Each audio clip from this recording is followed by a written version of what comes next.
Welcome to Please Like What I Like. This is Michael Gladding. I'm here with my brother Joe Gladding. We watched a movie.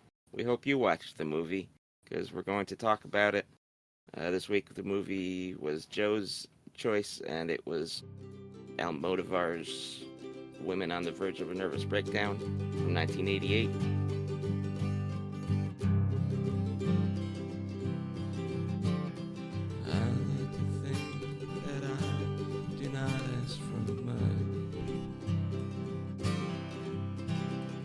Don't have to sit with me, look at me, we don't have to touch. Don't have to go for a ride on the back of my bike. Please like what I like. All right. So yeah, today we're talking about Women on the Verge of a Nervous Breakdown by Pedro Almodovar. It is from Spain in 1988.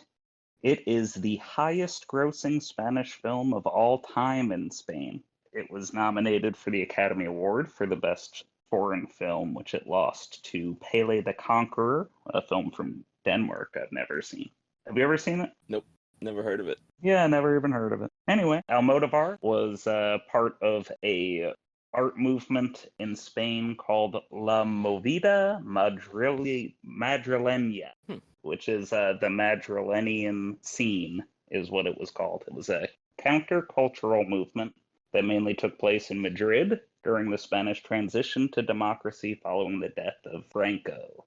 He has won 2 Academy Awards. Best International Film, I think it was called, at the 1999 Academy Awards for All About My Mother, and Best Original Screenplay for Talk to Her in 2002. He also holds 2 honorary doctorates from Harvard and Oxford. Isn't that interesting? Yeah. He has sang in a glam rock parody duo. He wrote a novella called Fire in the Guts, or Fuego en las Entrañas. And he wrote a book of short stories, The Dream of Reason, El Sueño de la Razón. Oh, that's a play. Oh, it's a play. Yeah, well, yeah, that maybe he wrote his maybe he a- titled the collection after it. Yeah, probably. It's a play from like the 1400s. Editing Mike in the future here. It sounds like I confused 2 things. Goya's illustration, The Sleep of Reason, and the play that I got it confused with is actually called La Vida es Sueño, Life is a Dream. They're both worth looking into, but yeah, I got them mixed up. Sorry about that. It's kind of like The Prince and the Pauper. Alright, I'll stop interrupting now. Sorry about No that. problem. But yeah, I like Almodovar a lot. He's probably my favorite living director. I, in my mind, compare him a lot to Fassbinder. He frequently uses candy-colored sets, and he uses camp and artifice and stuff to kind of tell his story, and even in his more dramatic movies, it tends to be a little more campy looking on purpose, and he kind of uses it to his advantage. And also, like Fassbinder, he tends to work with the same group of people, which I think kind of really helps to build like that auteur kind of sense when you're watching his film. You know right away that you're watching an Almodovar film. Yeah. He works with the same editor, Jose Salcido, who worked on all of his films until he died in 2017. He's worked with the cinematographer of this movie, Jose Luis Alcain, 6 times. He's worked with his other cinematographer 5 times. This composer, Bernardo Benetti, he's worked with 6 times. And more recently, he works with a guy named Alberto Iglesias on 13 movies. He works with the same people is pretty much what I'm getting at. Yeah. And it really shows up in the movie. He's got a very distinct vision, and I feel like it comes through in every single of his movies. And Women on the Verge is no different. I like it when directors tend to work with the same people, because then, like, if you really liked one, then you'll probably like a lot of them, and you start to get sort of a dopamine response just from seeing the actors. Like, once you've I definitely got that from Ozu after a while. Absolutely. Yeah. So Almodovar was quoted as saying, "The woman represented everything to me. The man was absent and represented authority. I never identified with the male figure. Maternity inspires me more than paternity. And I think that really comes through in his movies. A lot of his movies are about women, and the men in his movies are usually weak or bad. And one last interesting tidbit, his brother Augustin is the executive producer of all of his movies, and he was exposed in the Panama Papers during the press for the movie Julieta as using tax shelters, and Okay. he had to come out and be like, oh, I handle all the money for the production company, and Almodovar had nothing to do with it. So I thought that was another little interesting thing. All right. Okay, so let's talk a little bit about the movie. Yeah. So, what did you think of Women on the Verge of a Nervous Breakdown? So I had never seen an Almodovar movie, and this is still the only one I have seen. So I had no idea what to expect. I just remembered you had recommended this movie, so I had looked for it. I could only find it with subtitles in a collection, so now I have a bunch of Almodovar movies to watch, and I'm looking forward to it. I liked it a lot. I loved how colorful it was. I liked how like packed with cool visuals it was. Every single scene is like a visually interesting photograph. Every single Yeah. time there is something in the camera, it is worth looking at. It kept showing me things that made me curious. Like there's a lot of unanswered questions just shown to you in this movie that sometimes get answered later and sometimes never do. But all of it kept me very into the movie. I was never just waiting for anything. So yeah, I thought it was a very fun movie. Oh yeah, it's a blast. That's why Yeah. I chose it over some of his other movies. Mm. He, like Woody Allen, kind of had different periods. Mm-hmm. I would say, like Okay. his earlier films are a little rougher, a little more, intense, and Oh, okay. almost all about sexuality in some way. Okay. And in the 90s to early 2000s, he gets a little more dramatic. He has a few comedies in the 2000s and then goes back to being more dramatic. I remember I didn't see the movie, but I know Voltaire was very popular for a while. I remember seeing Yeah. that like DVD cover and poster a lot. That's definitely more dramatic than this movie for sure. Okay. It's still like he's got a good sense of humor and a very sharp wit, and he peppers comedy into all of his movies. There's always a comic relief, but I feel like there's only a few movies I would describe as an out and out comedy, and this is one of them. Okay. I watched his appearance Conan O'Brien because he was promoting Kika, but like I didn't get any real information from it because they were kind of just joking around the whole time. But he came off as a very jovial and funny guy. Yeah, I think he always kind of has like he seems like a good buddy. He just seems like it would be a good person to be buddies with.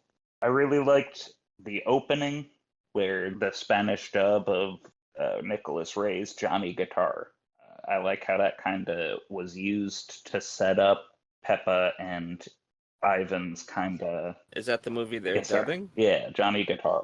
Oh, okay. But who's the? It's Sterling Hayden and who is it in Johnny Guitar? It's someone very famous. Is it Joan Crawford? Joan Crawford. Yeah, the scene is Joan Crawford. It was Joan Crawford and Sterling Hayden, the people that Ivan and Peppa are voiceover working on. I thought I recognized her. And I like how their dialogue kind of settles in as like the backstory almost. Like it's kind of like we don't really get to know much about Ivan and Peppa before they're broken up in the movie. It's just like the movie starts, they're no longer together. Yeah. And now we're living in the world of their breakup. And that kind of opening dubbing, the words that they're saying would fit in if they had connected on the phone call. Yeah, I really liked that. It kind of reminded me of Tsai Ming Liang's Goodbye Dragon Inn, which is like a Taiwan movie. We'll probably do one of his movies at some point. But the whole movie takes place in a theater while they're watching Dragon Inn. which is going to come up later in this episode. But almost all the dialogue in the movie is just dialogue from the movie they're watching, but it just fits in the tableau that Tsai Ming-Lang has created. Huh. And I feel like he might have watched this and been like, oh, I can make a whole movie like that. Yeah, it was a neat device.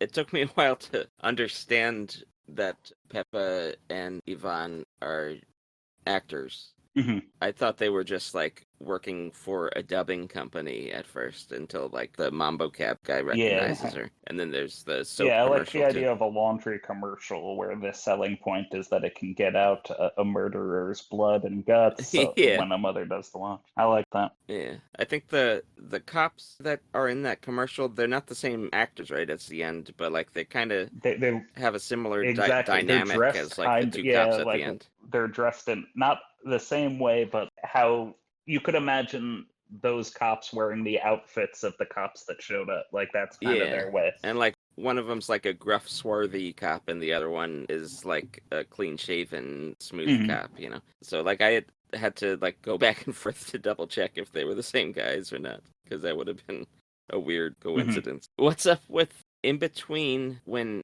Ivan records his lines and Peppa records her lines talking back? When she first shows up at the dubbing studio, they're dubbing Candela's scene or commercial or whatever that is.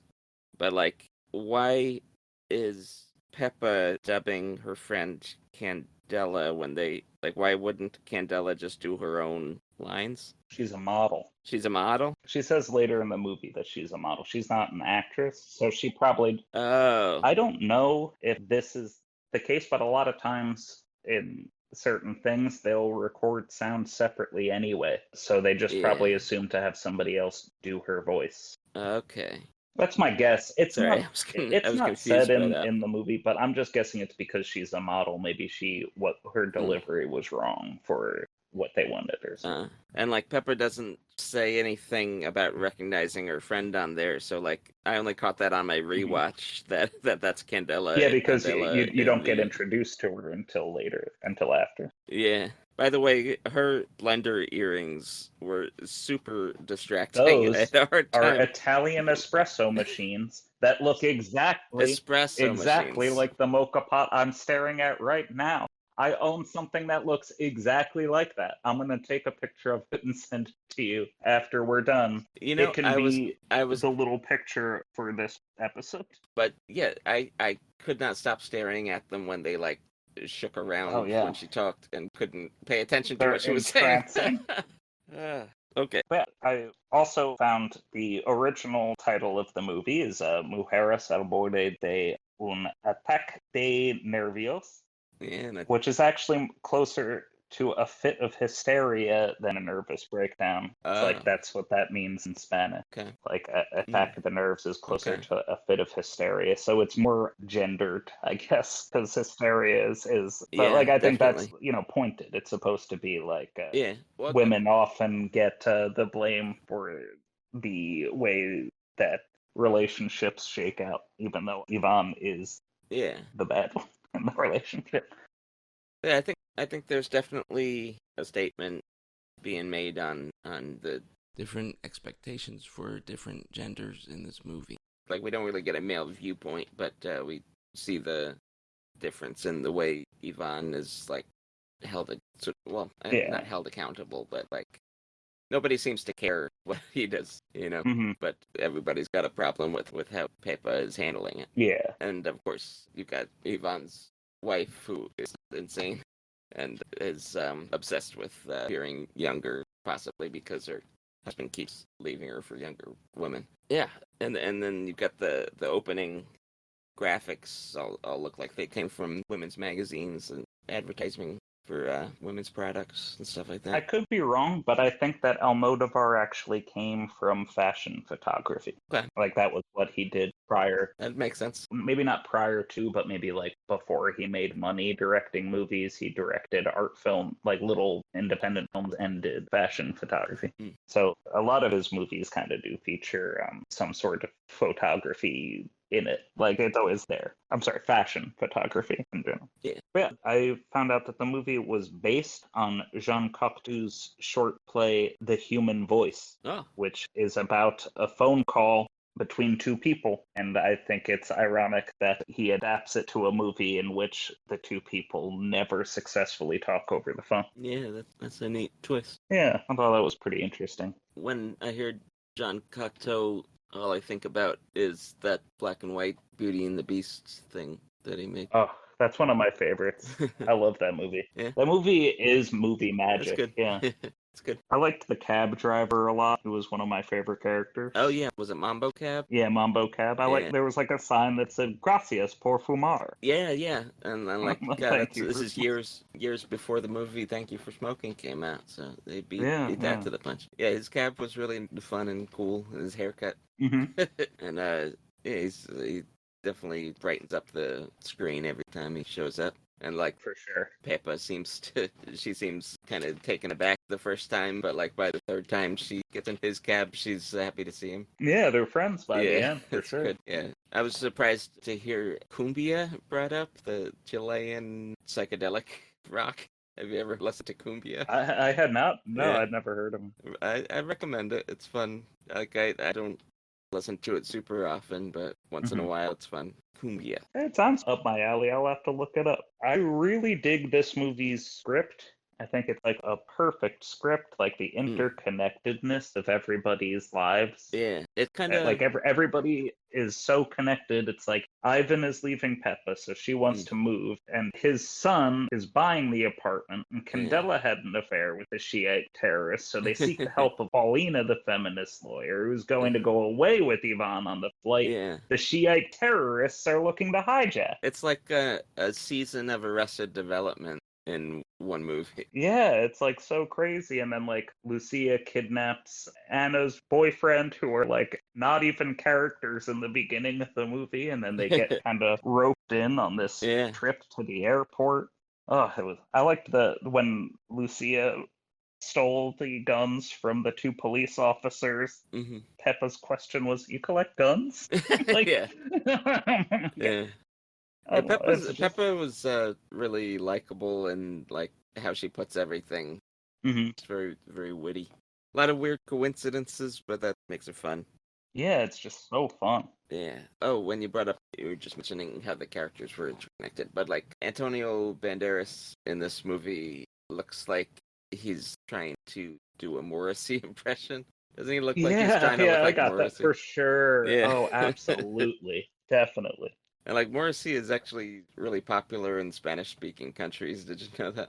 I didn't know that, no. Yeah, especially Mexico, but I'll bet it's true of Spain too. Mm-hmm.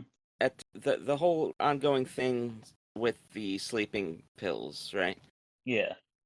Are we supposed to put together that she's waking up from a failed suicide attempt at the beginning, or does she just happen to be out of sleeping pills at the beginning? I think she just happened to be out of sleeping pills at the beginning. I'm not entirely sure. That is a good point. I think, because I suspected that she had reacted originally to the breakup by trying to kill herself with the sleeping pills, and that's why she oversleeps. And then, like, she is planning to try again, which is why she gets her packs refilled early and then opens all the pills. And then when she says, I'm done trying to be good, puts it in the, gazpacho, then she's, like, no longer contemplating doing herself and is set on revenge at that point. I think that's how we're supposed to take it. But you disagree? I did not think that way, and I do now. I do not disagree. I think that was very astute of you. But yeah, I thought I had taken it as she planned on killing him. I didn't think of her being out of pills early. I didn't take as any type of way. But that was my own ignorance. I think you're 100% right. Cool. It makes a lot of sense. Can I ask some random questions and see if you have hypotheses about them? Sure. Okay, so question time. At the very beginning, like the first time we see a shot that's not a model, what's with all this might not be, I don't know. The first time we see... Are you talking about the black and white? Well... Yvonne walking through the street with the microphone? No. Kind of flirting with women? But I do like that scene. That was fun. I Yeah. love that scene. When we first see Pepa, what's with all the clocks? Why she got so many clocks? I don't have an answer for Okay. that. There's also just every once in a while it seems like there's a clock in this movie, right? No, you're right. There is a lot of times where it focuses on the clock, but I don't Yeah. necessarily know the Maybe connection. it's just like when the movie starts, she's talking about how like she'd been getting this feeling like it's the end of the world, and then like through the rest of the movie, there's sort of the ticking clock of trying to talk to Ivan before he leaves on the plane. So maybe it's just supposed to keep us in that like this is the final countdown kind of frame of mind. Yeah. Yeah, to give us the feeling like there's a time passing like Yeah. limit, like there's gonna be an end, to kind of keep in our mind that there's like something she has to accomplish before something Mm. else happens. So the first establishing shot is the model that we see the architect guy. I think that's an architect guy working on later. He's putting Captain Hmm. America on it for some reason when we see him. Did you notice that? What? Why? Hmm. What's Yeah, up yeah. with that? You got any idea about that? I do not. No, I didn't. I didn't think that there was a connection to Yeah. anything. I just thought like that's the guy making the model of the apartment that the action takes The place. view from her balcony is also the same kind of model, right? I think so. I think it's either a model. Yeah. It's not real. I think the balcony is a set, Okay. But it looks like an it looks like indoor the set. same kind of materials to me. At least like the main like white building that's in the Hmm. center looks like the kind of the same thing as we Hmm. see in the beginning. I don't know. Do you think there's supposed to be like a at least when we're in her apartment sort of like a disconnect from reality kind of thing, like a derealization going on? What's it called? There's this symptom of depression that people get sometimes where nothing Like seems real. No, disassociation. not disassociation. Close. I think it is derealization, where sometimes it feels Hmm. like your life isn't actually happening and you have a hard time taking anything seriously. Yeah, like I think this is supposed to be like an unreal moment in Peppa's Yeah. otherwise normal life. The phone booth scene when she's in the phone booth and she gets like scared by the stuff crashing down on the phone booth that turns out to be Carlos's Ivan's son's bags Yeah, coming down. Carlos.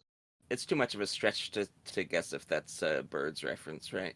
I think this movie is littered, literally littered with visual cues and references, and I only wrote down a few of them, but I think it most certainly is because Yeah. there's a scene where she's looking through the windows of Yvonne's and Carlos's and whatever Hmm. apartment building, and it's exactly kind of framed like Hitchcock's Rear Yeah, that's Window, the true. way it goes from I window to love Rear window. Window, by the way. And there's a lot of other.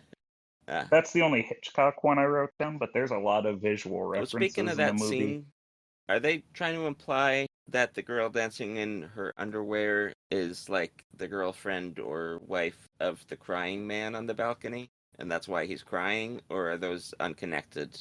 Because it feels like because Peppa looks at one and then the other and then kind of like nods knowingly, that that's what they're trying to imply, is Hmm. that like, oh, the people around me are also having relationship problems kind of thing.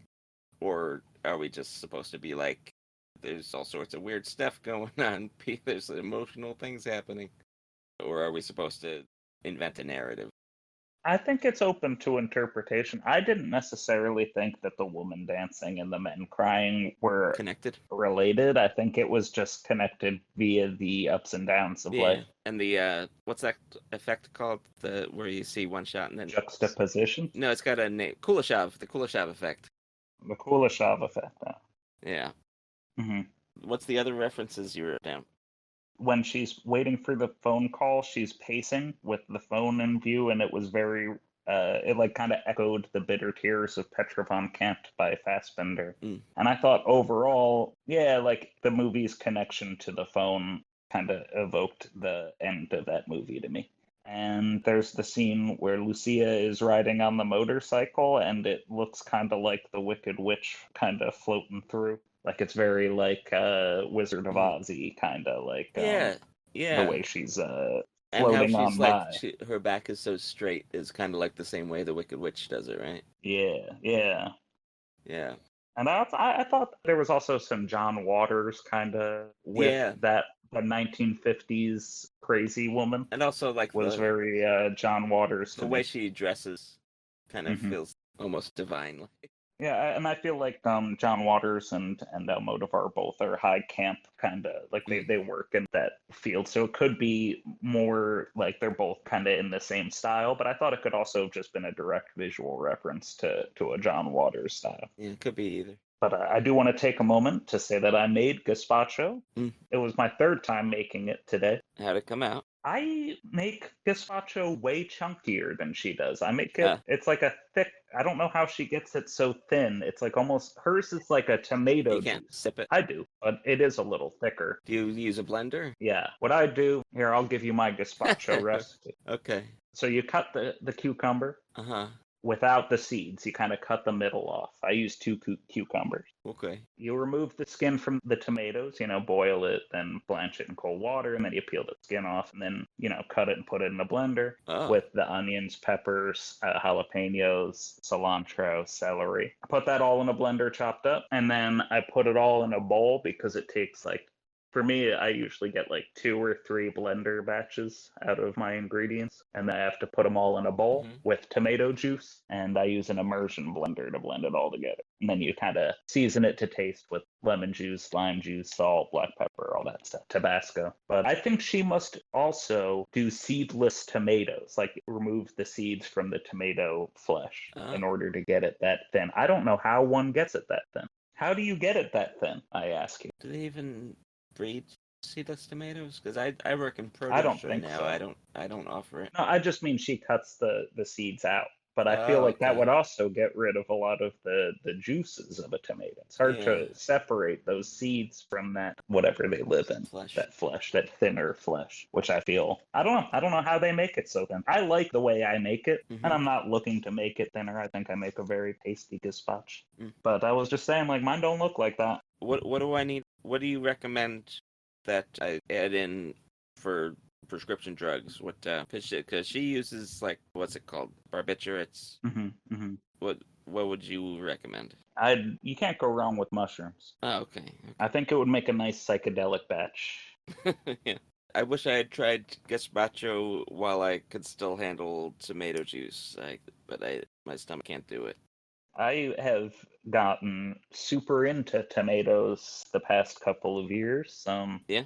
It used to be I would only have Bloody Marys if I was at the airport. Oh yeah. Just because it felt like an airport thing to drink, you know what I mean? And also I'm usually there early in the morning. I don't like to fly at night. Yeah. Yeah, I think a lot of people have Bloody Marys at the airport. Yeah, for so that was similar just reasons. it was my airport drink. It was usually the only thing I drink when I'm at an airport, and it was the only time in my life that I drink a Bloody Mary. But after a while, I just started to get into them. And now I like micheladas, which are pretty much like, if you don't know, Bloody Marys, but with beer. Yeah, I didn't know that. It's like a tomato juice, lime juice, Worcester sauce, Tabasco, and then you fill it the rest of the way up with beer. It's delightful. It's one of the most refreshing drinks that's ever been invented.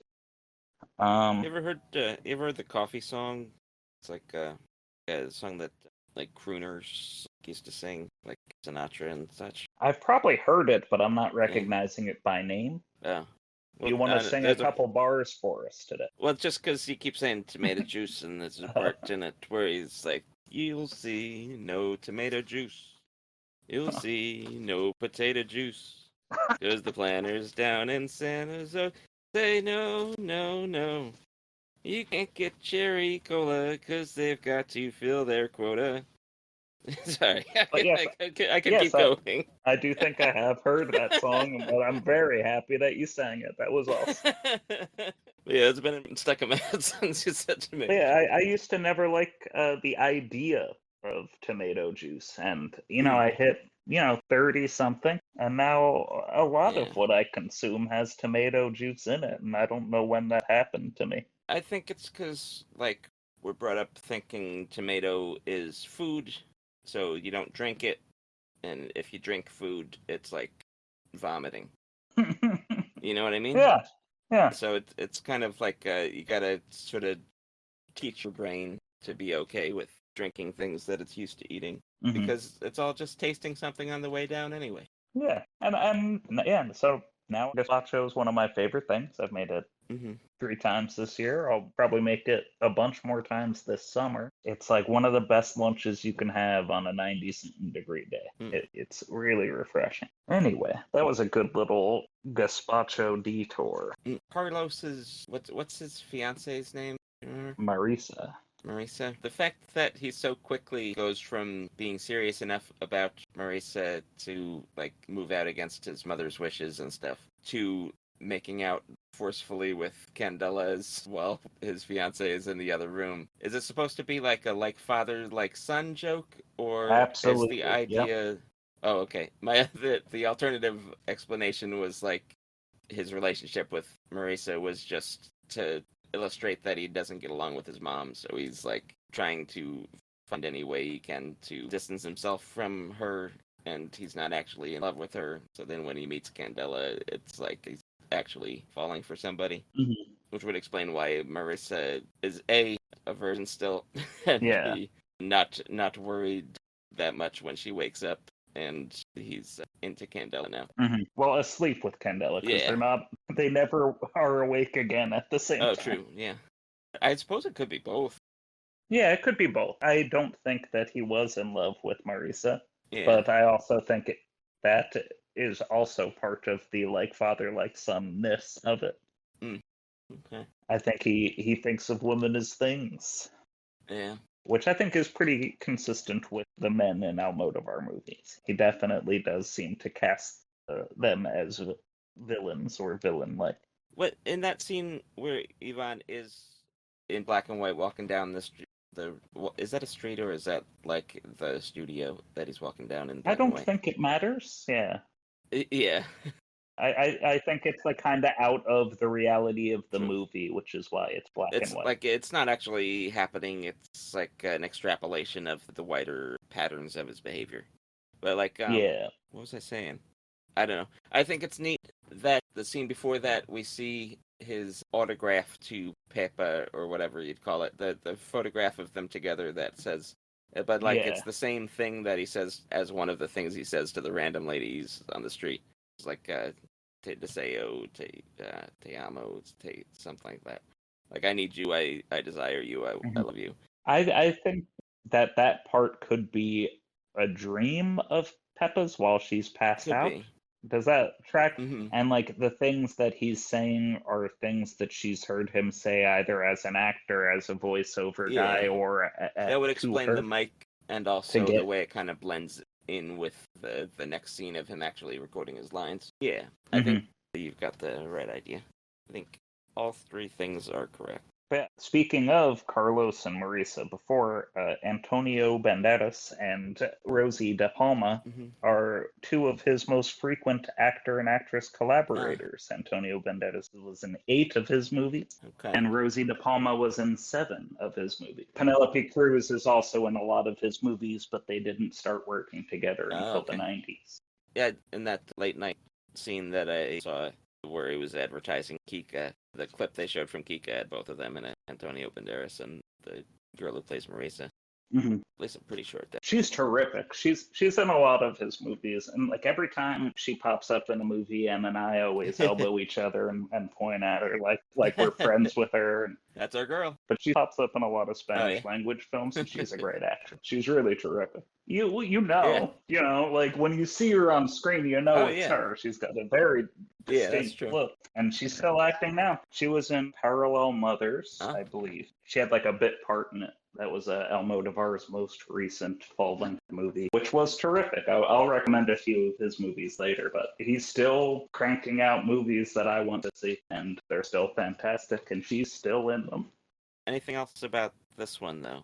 Just that, like, I used to say that movies would be in my top 10, and that the perceived top 10 list is probably like 100 movies long. Yeah, Yeah, I don't rank things. I yeah. just gave up. As you go on with life, you experience more and more things you love, and it starts to seem silly to like choose a few to put in order. You know. Absolutely. I agree with that wholeheartedly.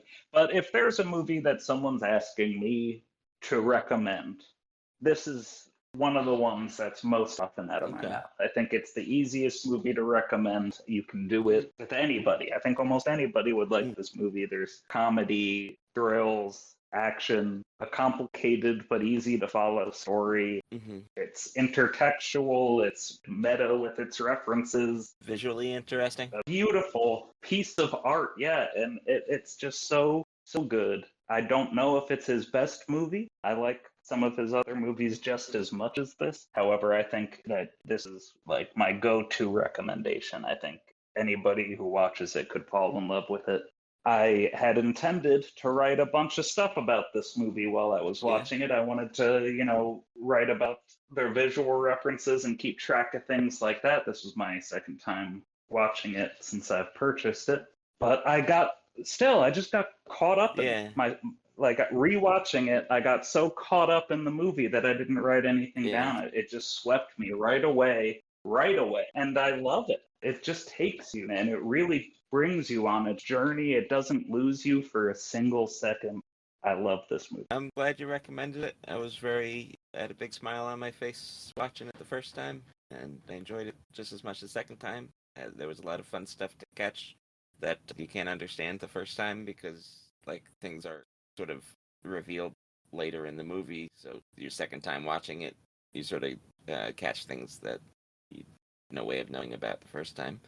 Like we mentioned, the Candela appearing in one of the movies that she dubs in the beginning. Do you think that that's foreshadowing the fact that Peppa does most of Candela's talking in this I movie? hadn't even thought of that, but that'd be cool. Yeah, Peppa is the only one that talks to the cops. Yeah. Candela doesn't say anything to I the thought you were cops. gonna say like the is that a commercial or a movie that Candela's in the beginning? I honestly don't But know. like It's the not fact clear, that but the priest tells her not to trust the men in her life, foreshadowing oh yeah. the problem that she's actually having. I think it's a condom commercial Yeah, because he reveals a condom at the end. yeah, that's what made me think it was a That would commercial. be a weird movie. All right. So these are the films by Almodovar that I've seen. I would recommend just about every one of them to the right crowd, but look into them because some of them might have trigger warnings for rape and sexual assault. Like I said, Almodovar does tend to villainize his male characters a lot, and sometimes he villainizes them very far. Okay. So I'm just going to list in their order of the movies that I've seen. So Matador, Tie Me Up, Tie Me Down, All About My Mother, Voltaire, The Skin I Live In, I'm So Excited, Pain and Glory, Parallel Mother. Matador, Tie Me Up, Tie Me Down, The Skin I Live In are a little more on the rougher side. The Skin I Live in particular kind of goes real hard Oh, and it is very divisive, okay. but it's the closest that he's ever come to a horror movie. Okay. It is very tense at times, and it is a very good movie, but it is rough. All About My Mother is the movie he won an Academy Award for Best Foreign Picture for. It's probably his best movie. I really do love this movie. It is not happy, Oh, but it is very, very, very good. okay. Pain and Glory is his most autobiographical movie. It's about him as a filmmaker. And if I remember correctly, at the end of it, it involves him making Women on the Verge of a Nervous Breakdown. Oh, If I remember correctly, I think that's it. I'm So Excited is his most recent straight up comedy. It's about a bunch of people who are on a plane, and when the movie starts, you find out that the landing gear is broken, and the only people that know about it are the crew on the airplane, and they try to distract the passengers. It's very silly. I recommend it. It's a lot of fun. But the whole thing does take place on a plane, so it's his least visually interesting movie, okay. but it's still good. And Parallel Mothers is his most recent, also not quite a happy movie, but it is, again, very good. Every single movie I've seen by him is amazing. I recommend them all, but this one is probably his most just entertainment, enjoyment kind of thing. A lot of his movies get kind of deep and dramatic, and traumatic in the case of The Skin I Live In. A lot of people don't like it. It's rough. Yeah, that I like it. It's good as a horror movie, okay. but like if you have sensitivities towards sexual violence, it is ramped up to 11. But the story kind of resolves itself in a way that after the fact it makes you feel a little differently about it. I don't want to give Oh, anything away because it's got a crazy twist, but Okay. it's one of those movies where, like, at the end, you're like, oh, I get it, but it's still, like, it's a rough scene and it goes on for a little while. Okay. Do not put it on lightly. Yeah, but put it on if you're in the mood to get freaked out. It's freaky. It's like, it's kind of based on Eyes Without a Face, but in the same way that this was based off of something in which he uses almost none of the source material. You know what I mean? Like, Yeah. he liked Eyes Without a Face, and he was like, I'm gonna do something like that, but not that. Like more inspired by than based on. Yeah, Antonio Banderas plays a doctor of some kind. I don't quite remember what kind of scientist or doctor he is, but it goes places. A reanimator. Yeah, he's kind of a reanimator. It's no, I'm not kidding. This, like, whatever you think this movie's about, strap in. It's fucking nuts. But Okay. I don't recommend it lightly. If certain things rub you the wrong way, you will be rubbed very wrong. Okay. But it's well made. It's a good fucking movie, and it's the closest he comes to a horror movie. So I do like it, but wouldn't say I enjoy it. Right. I guess that's about all I've got to say on it. His new composer, Iglesias, I think it is, Alberto Iglesias. His score for Parallel Mothers is one of the few times I was really upset that a movie didn't win an Oscar, because I thought it was one of the best scores of that year. Wow. And I tend to pay attention to scores. Okay. And I think he is excellent. I love it. He scored pretty much every Almodovar movie since the 90s. He didn't score this one. But yeah, next time you're watching an Almodovar movie, listen to the score. He does a great job. I think it's not in your face, but it really does help dictate the emotions of the movie. He's got a good ear, man. I like it. So I know we're only 3 picks in for each of us, but this is my favorite so far of your picks. So I'm excited to watch more Almodovar. Oh, I highly recommend more Almodovar. What's your pick? I had misspoke before. I had said that I was going to bring something up later this episode, but I don't talk about my next pick. Well, we can we can give people 2 episodes to find it. Okay. But mine is an anime movie I've been wanting to rewatch. Have you ever seen Dead Leaves from 2004? I have not. Okay. I know it's on Tubi. That's how I watched Manhattan. I think Tubi has a lot of good stuff, but, it's ads. And it's not always the best transfer. Yeah. I think the Manhattan was a DVD transfer. It wasn't the highest. It was good contrast. It just wasn't the highest resolution. Yeah, Manhattan I had a copy of, so I was good on that. But Dead Leaves, I was hoping that there would have been a Blu-ray transfer by now. It doesn't look like there is. It's cheap to get a DVD of, and it's on Tubi. But hopefully someday. Dead Leaves, real quick. You know about subs versus dubs when it comes to anime? Yes. Okay, I'm generally a subs guy, but for this particular movie, I actually recommend watching the dub first. Okay. Because this movie moves at a mile a minute and has a lot of visual information. Like, this movie's less than an hour long. Okay. And I'll bet when they storyboarded it, it looked like it was going to be 90 minutes. All right. So you don't want to be looking back and forth between the subtitles and the movie your first time. And I think the dub is decent. Like, I also like the original Japanese voices a lot, especially for Pandy, the female character.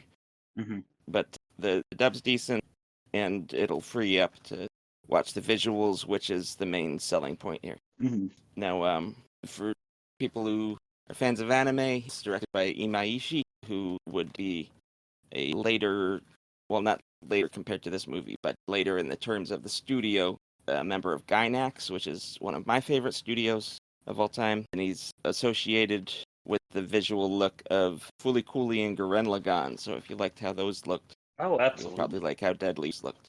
It's a This movie is a collaboration with a manga artist whose name escapes me, but I'll look it up when we do the episode. He's got sort of a more comic book, like Western comic book style. So that, like, if you see the DVD cover, it doesn't really look that much like Imaishi's style, but that sort of comic book aesthetic doesn't 100% transfer into the anime. It's more Imaishi's take on his characters. Mm-hmm. But yeah, I'm sorry that there's not a Blu-ray version, but I think this will be fun. I'm looking forward to it. I like a good anime, and the last one you recommended to me is one of my favorites now. That was talking about The Walk On Night Girl. Yeah. Yeah, that's Masaaki Yuasa. I really like his style. Yeah, again, one of my favorites now. Do you want to say what your next pick is, or wait Just till because, next time?